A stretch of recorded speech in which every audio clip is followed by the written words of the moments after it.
ये देखो, फिर से शुरू हो गई। मैं तो परेशान हो गई हूँ इस लड़की से। क्या हुआ माँ, क्यों इतना गुस्सा कर रही हो?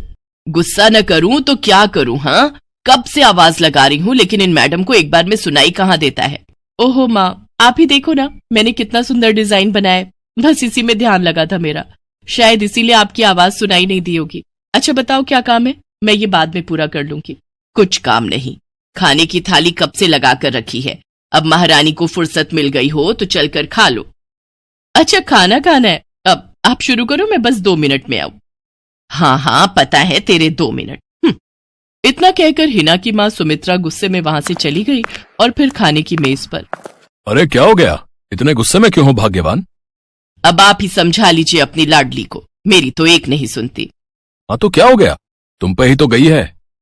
आपको मजाक सूझ रहा है? यहाँ मेरा दिमाग खराब हो रहा है। सारा दिन बस मेहंदी के डिजाइन बनाती रहती है और कोई काम ही नहीं है इसे। इसका मतलब वो सच में तुम पर ही गई है। तुम्हें भी तो मेहंदी लगाने का बड़ा शौक था ना इस उम्र में? हाँ, पर मैं घर का सारा कामकाज निपटाने के बाद ये सब करती थी। अरे ये तो खाना पीना भी छोड़कर बैठी है। सुमित्रा अपने पति सुरेश से हिना की शिकायतें कर ही रही थी कि तभी हिना वहां आ गई। क्या बनाया माँ? खुशबू तो बड़ी अच्छी आ रही है। मिल गई तुझे फुर्सत? हाँ माँ, देखो ना मेरा आज का डिजाइन, पापा देखिए ना कैसा है। सच में डिजाइन तो वाकई बढ़िया बनाया है लाडो। ये लाडो बोल बोल कर आपने ही इसका दिमाग खराब करके रखा है। मेरी जान को कितना काम है पता है, ती जा रही है, मगर ये लड़की मेरी बिल्कुल मदद नहीं करती। ओहो, आज सिर्फ खरी खोटी ही सुनाओगी या कुछ खाना भी मिलेगा भाग्यवान? सुरेश की बात सुनकर सुमित्रा की हंसी निकल गई और उसे हंसता देख सभी लोग हंसने लगे। हिना अपने माता पिता की अकेली संतान थी। हिना को बचपन से ही मेहंदी के नए नए डिजाइन बनाने का बड़ा शौक था। वो कागज पर रोज कुछ न कुछ नया बनाने की कोशिश करती और फिर उसे अपने या अपनी माँ के हाथों पर लगाती। हिना के कॉलेज की पढ़ाई भी अब पूरी हो गई थी, तो अब उसके लिए रिश्ते आने भी शुरू हो गए थे। अरे सुमित्रा कहाँ हो, जल्दी आओ। क्या हुआ जी? जरा इस फोटो को तो देखो, कैसा है लड़का?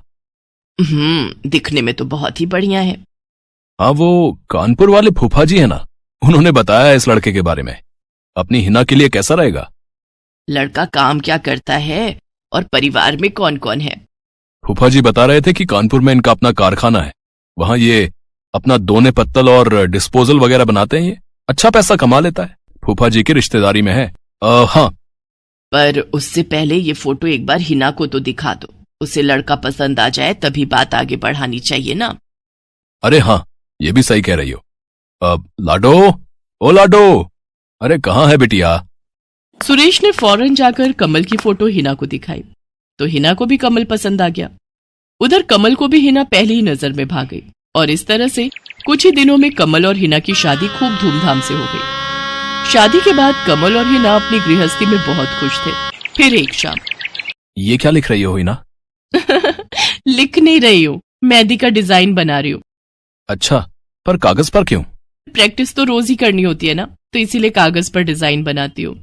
अच्छा, अब जरा दिखाओ तो सही। अरे वाह, ये डिजाइन क्या सच में तुमने बनाया है? हाँ अच्छा है ना, अब मैंने और भी बनाकर रखे हैं, रुकिए मैं भी लेकर आती हूँ। हिना ने अपने बनाए सारे डिजाइन्स कमल को दिखाए, जो कमल को बहुत पसंद आए और उसने हिना की खूब तारीफ की। सब कुछ अच्छा चल रहा था और ऐसे ही हंसी खुशी दिन बीत रहे थे। लेकिन फिर एक सुबह। हेलो, क्या हुआ राठी जी, इतनी सुबह सुबह फोन क्यों किया? सर आप जल्दी से आ जाइए, गजब हो गया, अपनी फैक्ट्री में आग लग गई है सर, सब कुछ जल गया सर, कुछ भी नहीं बचा सर, जल्दी आ जाइए आप। फोन पर अपने मैनेजर की बात सुनकर कमल के पैरों तले जमीन खिसक गई। फैक्ट्री पहुंचा तो देखा वाकई फैक्ट्री पूरी तरह से जल रही थी। तभी एक जलती हुई बड़ी सी लकड़ी कमल पर आ गिरी, जिसकी वजह से वो बुरी तरह झुलस गया। उसे फौरन अस्पताल पहुंचाया गया और यहाँ से सब कुछ बदल गया।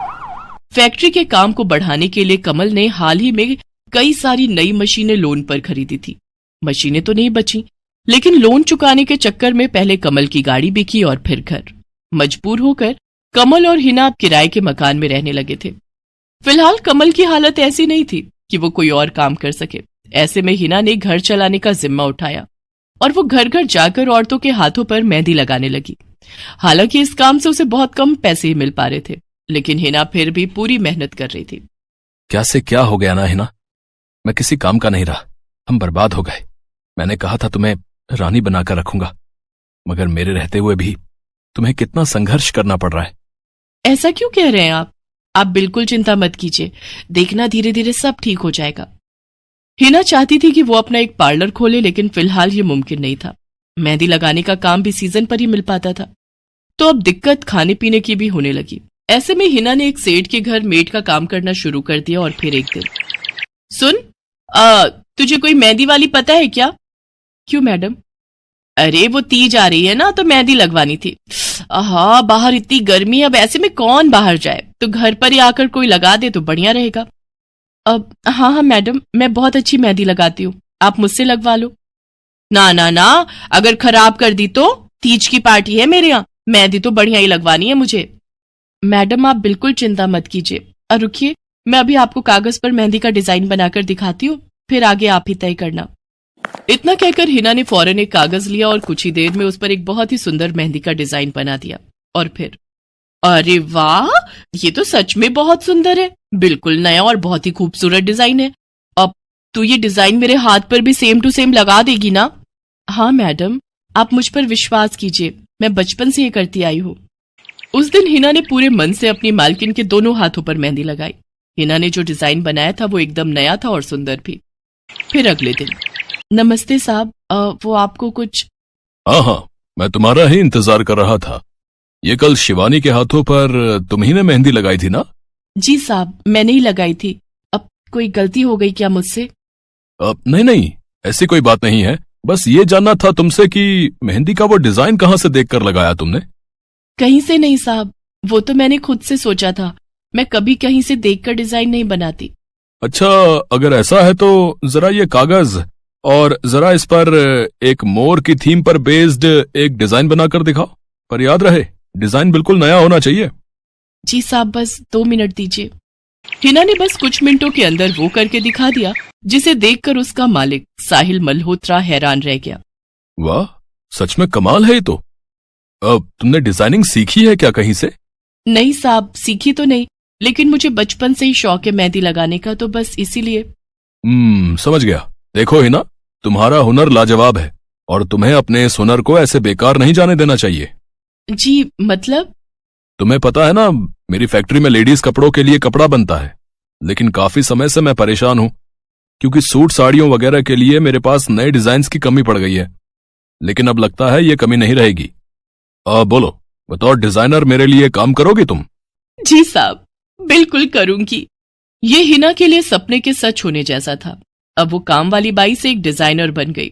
वो साहिल की फैक्ट्री में बनने वाले कपड़ों के लिए हर रोज नए नए डिजाइन बनाने लगी, और इसके बाद साहिल के फैक्ट्री में बनने वाले कपड़े की डिमांड काफी बढ़ गई, और इसके चलते हिना को भी उसके काम की बढ़िया सैलरी मिलने लगी।